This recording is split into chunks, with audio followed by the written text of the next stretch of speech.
काली बेटी पैसे वाली। माँ, पिताजी बाल दूध लाए।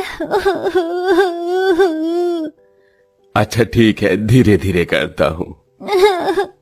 बाबा, बाल नुचलाए, आप लेने दो। जब माँ आएगी मैं अपनी छोटी माँ से बनवाऊंगी। और जब मैं अपनी छेलियों को बदला कर आऊं कि आज आप मेले लिए माँ लेने जा रही हो।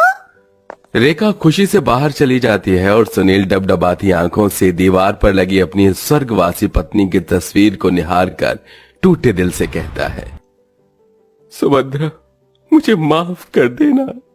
मैं तुम्हारी जगह मोहिनी को देने जा रहा हूं, क्योंकि हमारी बिटिया को मां की जरूरत है। इसलिए मैं मजबूरी में ही दूजा ब्याह रचा रहा हूं, जिससे हमारी रेखा को मां मिल जाएगी। पता है, मां के आने की बात से ही उस मासूम के चेहरे पर बहुत खुशी है। सुभद्रा की मौत रेखा को जन्म देते वक्त ही हो गई थी। सुनील अपनी काली बेटी रेखा को अकेले ही पाल पोस रहा था, लेकिन 4 साल की रेखा हर बार मां के लिए रोती बिलखती थी, जिसके बाद सुनील ने फिर से शादी का फैसला उठाया। जूही जूही, तुझे पता है आज मेरे पिताजी की शादी है, मेरी भी माँ आएंगी। ये सुनकर सब बच्चियां जोर जोर से हंसकर मजाक उड़ाने लगीं। आय हाय, ये काली को लुटी बैंगन लुटी तो काली होने के साथ बुद्धू भी है। कोई इसे समझाओ सहेलियों, इसके पिताजी इसके लिए माँ नहीं बल्कि सौतेली माँ लेने जा रहे हैं, और सौतेली माँ बहुत बुरी होती है। और तू तो वैसे भी काली है, काली देखना, तेरी सौतेली माँ तुझे बहुत मारेंगी। झूठ झूठ झूठ, तुम सब झूठ बोलती हो, मेरी माँ अच्छी होगी। रेखा के मन में माँ का प्यार पाने की बड़ी ललक थी। सुनील मोहिनी से शादी करके उसे घर लाता है। मोहिनी के साथ उसकी बेटी रूही भी आ गई थी। रूही बेहद सुंदर और गोरी थी। असल में मोहिनी ने सुनील से दूसरी शादी उसकी दौलत और पैसा देखकर अपने स्वार्थ से की थी। मोहिनी के घर में कदम रखते ही रेखा उससे लिपट गई। उसकी खुशियों की कोई हद नहीं थी। मेरी माँ आ गई, मेरी माँ आ गई। अरे काली को लुटी, चल हट, मेरी माँ से दूर रहो। चुड़ैल सी काली शक्ल है तेरी तो। रूही, ऐसा नहीं कहते, अब से रेखा तुम्हारी बहन है और मेरी बेटी। धन्यवाद मोहिनी, मेरी बेटी को अपनाने के लिए। आज जाकर मैं चिंता मुक्त हो गया। मुझे यही डर सता रहा था, कहीं मेरी बच्ची रेखा का काला रंग देखकर तुम उसे अपनाओगी या नहीं। हाजी, आपने भी तो मेरी बच्ची को स्वीकारा है। और वैसे भी किशन कन्हैया भी तो काले थे और यशोदा की संतान भी नहीं थे, क्योंकि जन्म तो उन्हें देवकी ने दिया था। वैसे भी रेखा ने सुभद्रा दीदी की कोख से जन्म लिया है, लेकिन अब से ये मेरे जिगर का टुकड़ा है। मोहिनी ने मीठी मीठी बातें करके सुनील का मन मोह लिया, लेकिन असल में उसे काले रंग से चिढ़ थी। दिन गुजरने लगे। सुनील अपनी काली बेटी को मोहिनी पर छोड़कर काम पर चला। तब वो दोनों माँ बेटी अपना रूप दिखाती हैं। रेखा अपने कमरे में बैठकर पढ़ाई कर रही होती है, तभी मोहिनी उसकी किताबें छीनकर फाड़ देती है। ओ माँ, आपने मेरी किताबें क्यों फाड़ दी? क्यों रे काली कलूटी, पढ़ लिख कर बड़ा तो कलेक्टर बन जाएगी और पैसे कमा कर देगी। चल जाकर बर्तन मांज, वरना तेरे थोबड़े का नक्शा बिगाड़ दूंगी। देख लिया तूने अपनी औकात, मेरी काली बहन, तू नौकर है, नौकर। बेचारी रेखा रोते रोते रसोई में चली आई, जहाँ बर्तनों का ढेर मांजने को था। वो रोते हुए बर्तन मांजने लगी। वहीं मोहिनी अपनी गोरी बेटी के साथ एसी की ठंडी हवा में ठाठ से बैठी हुई लाड करती रही। उस दिन से काली रेखा की जिंदगी घर के कामकाज में उलझ गई। लेकिन कहते हैं ना, जिसके सपने बड़े होते हैं वो कठिनाई और लाख चुनौतियां भी पार कर गुजरता है। रेखा दिन पर काम करती और रात में जागकर लगन से पढ़ती थी, जबकि मोहिनी की गोरी बेटी खेलकूद और वीडियो गेम्स में लगी रहती। कई साल बीत गए, दोनों काली गोरी बहनें बड़ी हो गईं। ला ला ला ला ला ला ला ला ला ला ला। रूही, अगर तुम्हारा मेकअप हो गया हो तो जरा मुझे भी तैयार हो जाने दो। अबे ओ मेरी ब्लैक ब्यूटी बहना, तू ना रहने दे। तेरे काले कोयले रंग पर तो कुछ नहीं जचेगा, सड़ी मुंह वाली ही दिखेगी। रूही, तुम्हें मेरा मजाक उड़ाकर क्या मिलता है? मजा आता है। रूही कंधे पर पर्स टांगे, ऊंची हाई हील्स पहने, बाल झटकते अपनी माँ के पास आकर पैसे मांगती है। मम्मी आई नीड 1000 जरा देना। बस सिर्फ 1000, उससे क्या होगा, ये ले 10,000 रख, अब तो बड़ी हो गई है और तेरे खर्चे होंगे। Oh thank you very much momo. तभी पीछे से पुराना घुराना सा सूट पहने एक चोटी बनाई रेखा आती है। माँ मुझे भी 10-20 रुपए दे दो, किराया करके कॉलेज चली जाऊंगी, बाहर बहुत चिलचिलाती धूप है। अरे तो तेरा कौन सा गोरा रंग है जो धूप में ढल जाएगी?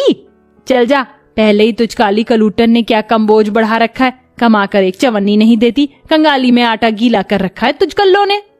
अरे तुम्हारा दिल है कि पत्थर मोहिनी? अपनी गोरी बेटी के लिए लाली लिपस्टिक में तुम रच कर खर्च करती हो, और जब बारी मेरी बच्ची की आती है तो बार बार वही सौतेलापन दिखाती हो।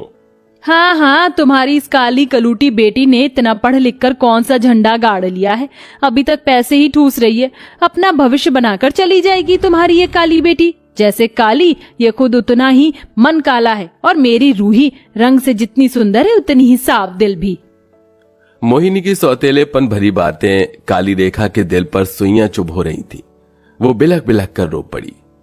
माँ आखिर इतना कितना पैसा लगा दिया आपने अपनी काली बेटी की पढ़ाई में, मेरा ट्यूशन छुड़ा दिया, सरकारी स्कूल में दाखिला दिला दिया, जबकि रूही को प्राइवेट में पढ़ाया, उसके सारे शौक पूरे किए, कॉलेज भी मैं अपनी स्कॉलरशिप से कर रही हूँ, वो भी आपको चुभ रहा है, जबकि आप अपनी गोरी बेटी पर मेरे पिताजी के पैसे लुटाती हैं। अपनी काली बेटी के मुंह से निकल रही कड़वी सच्चाई को जब मोहिनी सुन न सकी तो थप्पड़ मार दिया। काली नागिन, मेरी बेटी के लिए कितना जहर भरा है तेरे मन में, इसलिए तू मुझे चुभती है। धन्यवाद माँ, इस प्यार को जताने के लिए। इन मनमुटावों के बाद रेखा अपनी काबिलियत के बलबूते पर एक बड़ी कंपनी में लगकर अच्छा कमाने लगती है, तो वहीं मोहिनी की गोरी बेटी घर की एक एक पाई अय्याशबाजियों में उड़ा देती है। इसी तरह वक्त गुजरता गया। माँ मुझे कुछ भी नहीं पता, मुझे कहीं से भी 50,000 रुपए लाकर दो, मैंने अपने दोस्तों को पार्टी देने का वादा किया है, अगर मैंने उन्हें पार्टी नहीं दी तो मेरी नाक कट जाएगी। अब घर में 1 रुपया नहीं बचा है रूही, कहाँ से लेकर दूं तुझको मैं पैसे, घर में खाने के भी लाले पड़े हैं, ये देख राशन के डब्बे तक खाली हैं। ये सुनकर रूही चिढ़ जाती है। माँ अपना ये दुख मुझे मत सुनाओ, मैं जा रही हूँ शादी करके नितिन के घर। रूही तू अपनी माँ को इस दुख में अकेला छोड़कर जा रही है, तो क्या मैं सारी जिंदगी तुम दोनों को कमा कर खिलाने के लिए थोड़ी यहाँ बैठी रहूंगी? मैं भला क्यों अपनी जवानी बर्बाद करूं?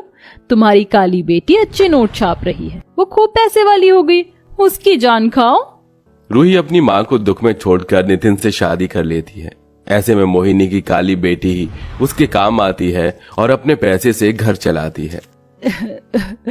अजी आप ठीक कहते थे, मैं सारी जिंदगी रेखा के साथ सौतेलापन करती रही, और जिस बेटी को मैंने पलकों पर बिठा कर रखा वो आज चली गई, और मैं अपनी पैसे वाली बेटी को नोच नोच कर खा रही हूँ। मुझ में तो इतनी हिम्मत भी नहीं बची कि जाकर उससे नजरें भी मिला सकूं।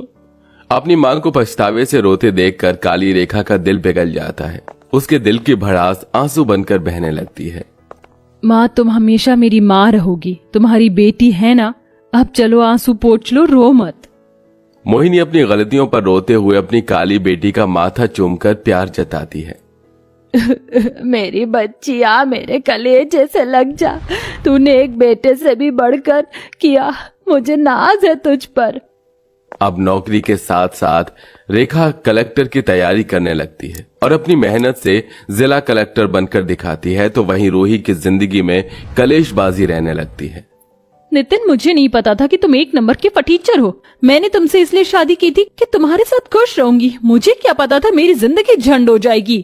तो तुमने क्या मुझसे शादी मेरा पैसा देखकर करी थी?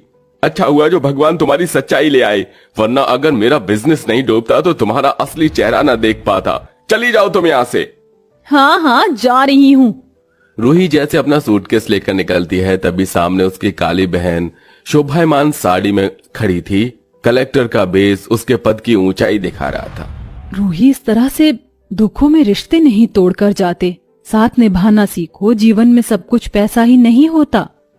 रेखा बड़ी नरमी से उसे समझाती है, साथ ही नितिन को काम दिलाकर अपनी बहन का घर टूटने से बचाती है। ये नजारा देखकर मोहिनी के मन से अपनी काली पैसे वाली बेटी के लिए दिल से भरपूर दुआएं निकल रही थी।